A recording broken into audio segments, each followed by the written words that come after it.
Hello and welcome to the Orwell Astronomical Society podcast for December 2013. December sees the shortest day, or the winter solstice, at 5:11 p.m. on the 21st. Thereafter the sun starts moving slowly north again and the days start drawing out. The moon starts the month new on the 3rd and thereafter waxes, or gets bigger, until the full moon on the 17th. Now to the planets that are visible this month. Mercury is a morning object best towards the beginning of the month, in the southeast immediately before sunrise.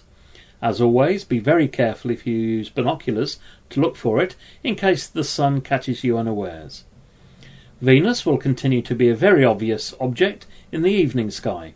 It will be the very bright object visible just after sunset in the southwest. Mars will also be about in the early morning sky to the south, in the constellation of Virgo, just before dawn and best towards the end of the month. Jupiter is now a magnificent sight to look at in the later evening, all month. Again, an obvious bright object high in the sky to the south. Binoculars on a tripod will give great views of the 4 Galilean moons and possibly some stripes on the planet itself. We have had some wonderful views of Jupiter over the last month at the observatory. Now to Saturn, that will be about in the morning sky, around 6 a.m, to the southeast, towards the end of the month. And of course Uranus and Neptune are there to look at if you know where.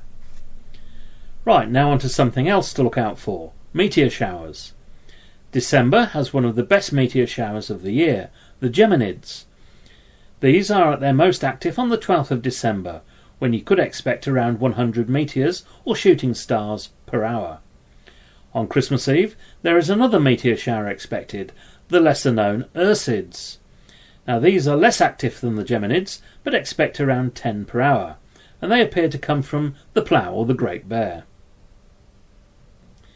Meteors or shooting stars are simply pieces of rock, usually the size of a grain of sand, that race into the Earth's atmosphere and burn up, leaving a bright trail, some very fast and others quite slow. To look out for these meteors, find a nice dark location, wrap up warm and take a deck chair and settle down and relax and hopefully watch the show. So what about the so-called Great Comet of the Year, Comet Ison? Well, slightly better news hot off the press. The comet has brightened considerably in the last week. It is now 5th magnitude or brighter, which means you should be able to see it with the naked eye in a dark sky. Will it get any brighter? Perhaps in time for Christmas? Who knows? There is also another comet around at roughly the same 5th magnitude brightness, Comet Lovejoy, and there are many websites that will show you where to look out for both of these comets. Now on to constellation watching. The star of the month is Orion. Most people will recognise this pattern of stars, rising in the southeast at the beginning of the month, rising earlier each day. As you look at Orion, you will see the bright Betelgeuse, or Betelgeuse, at the upper left-hand side. This is a very large red star that is about to go bang, having reached the end of its current stage of life. Now find Orion's belt, the 3 stars in the middle. Underneath the belt is a stellar birthing ground, the Great Orion Nebula. You will see a fuzzy area, and with binoculars you will see some stars, newly born, with gas still surrounding them. Right, now on to the upper right of Orion. Here is Taurus the Bull. The red star, Aldebaran, the Eye of the Bull, and a little further away from Orion we can see the Pleiades, or the Seven Sisters, which is another of these stellar birthing grounds. You should be able to see around 7 big bright blue new stars, only 10 or 20 million years or so old, with the gas still around them.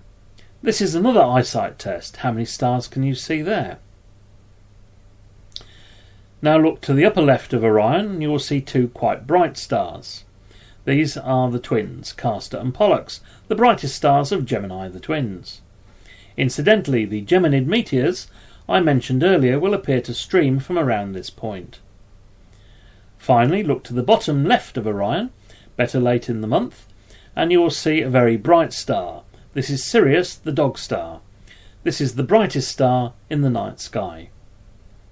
I hope that this podcast has given you some ideas of what to look out for this month. There is plenty more out there to see, and I recommend that you look on the internet astronomy magazines, or in an astronomy book or sky map to show you what else is out there and where to look for it. Another useful tool, as always, is the planisphere, which you can use to find out exactly what is overhead at any time and date of the year. And these are readily available from any good bookshop. Listen out next month for January's highlights. Bye for now.